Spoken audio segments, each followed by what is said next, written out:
Pues hoy vamos a hablar un poquito de la residencia fiscal, tema que ya pues se ha hablado muchas veces, pero bueno, yo lo que quería es ver en la práctica pues, casos reales y qué ha sucedido y bueno, algunos de vosotros, entre los cuales estoy viendo por aquí, sabéis igual o más que yo, pero bueno, voy a partir de la base de que los oyentes pues no dominan el asunto, ¿no? La residencia en un país determinado.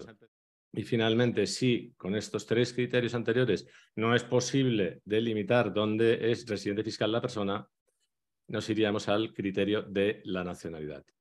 Y ya, entonces, no es que un criterio, digamos, si se cumple el tema de los 183 días, ya vayas a ser residente fiscal en España, porque es posible que el otro país o otro país comience a discutir y los criterios de ese otro país no coincidan con los españoles, con lo cual nos tenemos que ir al convenio de doble imposición si es que hay convenio de doble imposición. Si no hay convenio de doble imposición, entonces ya el problema es mayor porque no se van a poder aplicar estas reglas de ruptura que hemos hablado anteriormente. Criterios tasados, sino digo, oye, para mí la residencia fiscal se determina de acuerdo a los hechos y las circunstancias. Y te viene a decir, como ejemplos, ¿no? Tener una vivienda a tu disposición o un lugar donde tu esposa y tus hijos están basados o donde tienes más relaciones económicas. En España, pues la residencia fiscal no tiene nada que ver con el domicilio como define el Código Civil. Es decir, hay una ruptura entre lo que es la definición de residencia a nivel fiscal y a nivel civil. En Italia sí que el lugar donde duermas habitualmente y la persona esté permanentemente un periodo de 6 meses o más en Alemania. Y bueno, y ahora vamos a los casos prácticos, digamos, que creo que son los más interesantes porque nos van a dar un poco un punto de vista, digamos, del Tribunal Superior de Justicia de las Comunidades Europeas, porque he centrado, digamos, esta presentación en eso, porque si no era imposible, podíamos estar hablando 2 horas y creo que iba a ser bastante denso el asunto, pero bueno. En este caso, es una hipótesis en la cual una persona física de nacionalidad holandesa traslada su residencia a Dinamarca porque le contrata una empresa danesa multinacional muy importante. Él alquila, obviamente, para poder dormir y para poder vivir durante los días que está trabajando en Dinamarca, un apartamento, pero su familia se mantiene residente en Holanda. Y en su contrato de trabajo establece lo que veis a la izquierda, ¿no? Le dice, entre días de trabajo en Dinamarca, entre 140 y 160, vacaciones 720, en Holanda entre 30 y 40, y en terceros países entre 30 y 40.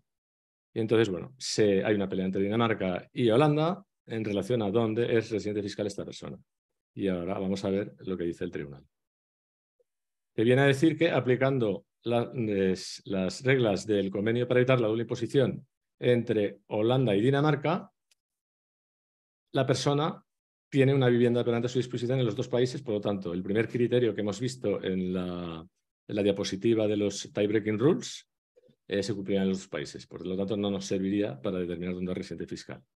Pero resuelve el Tribunal Superior de Justicia que, en base al criterio del Centro de Intereses Vitales, el Tribunal Superior de Justicia considera que la persona debe ser residente en Holanda debido a que no tiene vínculos familiares en Dinamarca y su centro de intereses económicos está basado en Holanda.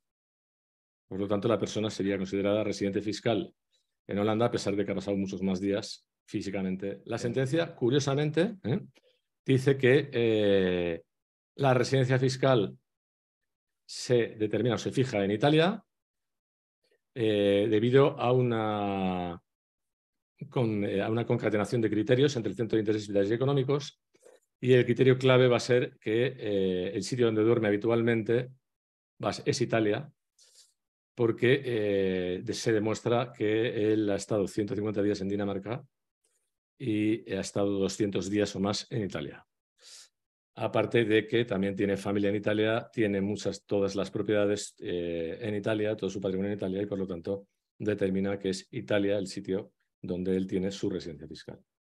Aquí tenemos una situación de un conflicto entre Grecia y Rusia. Es un caso un poco curioso, donde se trata de un profesor de instituto que trabajaba en Grecia y que decide irse a trabajar a Rusia, le busca un contrato bueno, en el año 2017, ¿vale? Pero su mujer y sus hijos menores permanecen residiendo en Grecia.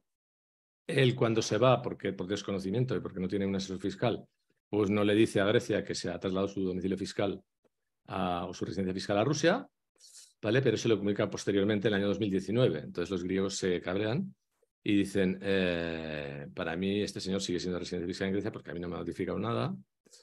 Y se va todo el asunto al tribunal porque él recurre, él dice que no está de acuerdo, que él no es residente en Grecia.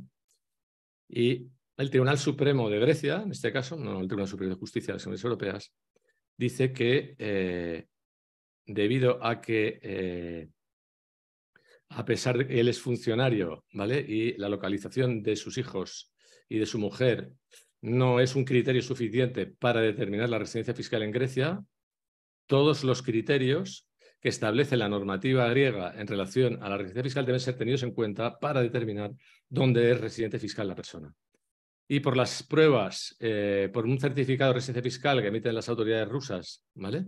Por que se ve que en una fecha determinada él dimite de su contrato como funcionario público para un instituto griego, y por los billetes de avión, tarjetas de crédito y otras pruebas, el propio Tribunal Supremo viene a reconocer que ese señor no es residente fiscal en Grecia en el año 2018 y en adelante. Por lo tanto, caso curioso en el cual, a pesar de lo que decía la agencia tributaria griega, el Tribunal de Justicia al final, de una manera en contra de los intereses del propio país, pues dice que no, esa persona no es residente fiscal en Grecia. ¿De acuerdo? Y este es el último caso, digamos. Estos son casos en los cuales la conclusión de todo esto es que, evidentemente, cada país tiene diferentes métodos para determinar la residencia fiscal. Casi todos, digamos, los países de lo que es la Unión Europea se basan en criterios muy similares, es decir, el criterio de la permanencia más de la mitad del año, el criterio del centro de intereses económicos o el criterio del centro de intereses vitales. Sin embargo, evidentemente, todavía hay países que, por no tener tributación, es decir, no tienen imposición directa, no firman convenios para evitar la doble imposición y, sin embargo, te dicen que te expiden certificados de residencia, no te dicen que es fiscal, como es el caso de Bahamas y que los otros países, evidentemente, no se lo toman muy en serio. Un caso muy curioso donde no hay tributación directa para personas físicas y, sin embargo, tiene un montón de convenios para evitar la doble imposición, casi todos, digamos, con a 0,000, es el caso de Emiratos Árabes Unidos, ¿no?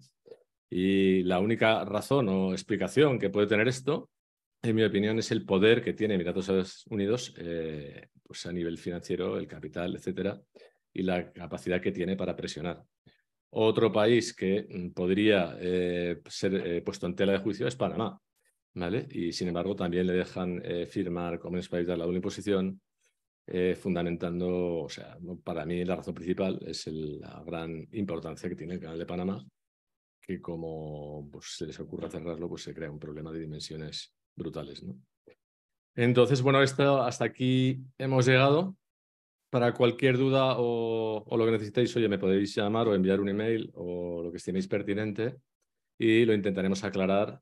No me he querido alargar porque esto no quería hablar más de media hora.